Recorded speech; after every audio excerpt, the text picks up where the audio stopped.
Salut mes amis, j'espère que vous allez bien. Est-ce que vous avez vu cette info qui a circulé ces derniers jours sur les réseaux sociaux et dans la presse?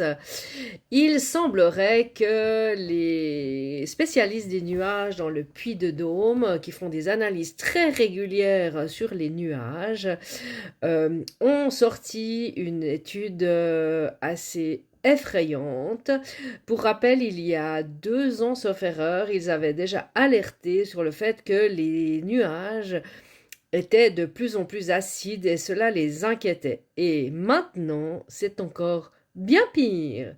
Il semblerait qu'il y a 140 tonnes de pesticides qui se baladent au-dessus de nos têtes dans les nuages. Et il semblerait aussi, selon cette étude, que cela ne proviendrait pas que de la France. Jusqu'à preuve des contraires, les nuages se déplacent. Et comme vous le savez, je parle aussi souvent de géo-ingénierie. Et maintenant, il y a en plus ces pesticides qui sont donc reconnus comme étant des polluants dans nos nuages. Et du coup, je ne peux que faire le lien avec les gens qui sont très malades, avec les forêts qui se meurent, les arbres qui sont malades. Et je viens de faire une recherche très intéressante qui m'explique que les pesticides dans les nuages augmentent les précipitations. Et oui les amis, et maintenant on nous dit que toutes ces précipitations sont dues au réchauffement climatique, alors que je viens de voir que toute la pollution, j'allais dire un gros mot, qui se balade au-dessus de nos têtes provoque des augmentations de précipitations. Alors non seulement il y a des ensemencements de nuages, il y a des traces de condensation, vous me suivez, et maintenant nous avons les pesticides, sans parler des PFAS, et pour rappel mes amis, les pesticides sont des perturbateurs endocriniens. Et oui, perturbent les hormones. Et oui, et tout ça dans notre ciel qui nous tombe dessus, sur nos champs, nos cultures, notre nourriture, nos lacs, nos rivières, nos animaux et nous-mêmes.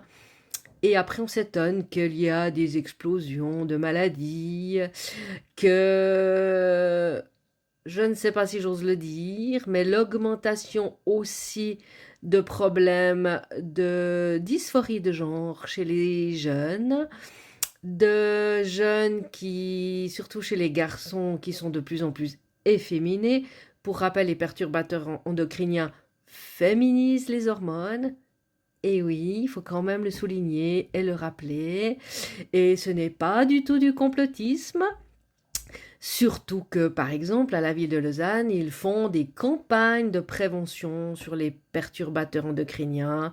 Ils passent dans les crèches, dans les écoles pour expliquer qu'il faut limiter les plastiques, limiter certains produits, etc., etc. Le canton de Vaud aussi fait des campagnes et la Confédération suisse fait aussi des campagnes d'alerte. Et ce qui m'enrage, c'est qu'ils font des campagnes d'alerte, c'est super, mais ils ne font rien pour supprimer tous ces perturbateurs endocriniens. Je rappelle donc la petite histoire qui m'était arrivée l'année passée.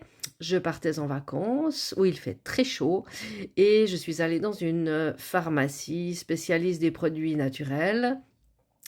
J'ai demandé une crème solaire sans perturbateur endocrinien. Le rayon était plein de crème solaire, plein de marques de crème solaire. Et la pharmacienne me dit, ah, alors là, sur le rayon, nous en avons 2 sans perturbateur endocrinien. J'ai cru que j'allais m'évanouir. Je lui ai dit, sur tout le rayon, vous vendez que 2 crèmes solaires sans perturbateur endocrinien. Ça veut dire que tout le reste a des perturbateurs endocriniens et ça passe. Ah ouais, elle ne savait pas trop quoi dire. Bref, tout ça pour vous dire que c'est très grave, très très grave ce qui se passe. C'est très très grave que les études ne sortent que maintenant parce que nous, les lanceurs d'alerte, ça fait longtemps qu'on essaye de vous dire tout ce qui se passe. Moi, j'ai écrit beaucoup de mails à des scientifiques, j'ai écrit à l'EPFL, j'ai écrit à l'université de Neuchâtel, j'ai écrit à l'EPFZ de Zurich pour poser des questions sur la pollution, sur l'eau, sur tout ça. Toujours, on me dit non, tout va bien, il n'y a pas de pourcentage alarmant, tout est sous contrôle, blablabla. Donc là, je retire la sonnette d'alarme et je vous remercie de transférer les infos partout parce que c'est très grave. Et après, faut pas qu'on s'étonne qu'on tombe comme des mouches. Allez, pour rappel, donc 130 tonnes de pesticides dans nos nuages. Et c'est juste à côté, le puits de Dôme et les nuages, ça se déplace. Et la pluie est arrivée aujourd'hui. Les pluies sont acides et dans ces pluies, il y a aussi ces pesticides, forcément. Et ça arrose vos champs, vos cultures, ce que vous mangez, etc., etc. Allez les amis, belle journée quand même, malgré ce temps. Et pour rappel, aujourd'hui, en tout cas dans le canton de Vaud, c'est une journée fériée. Nous sommes lundi du jeûne. Alors, jeûnez bien. Salut les amis.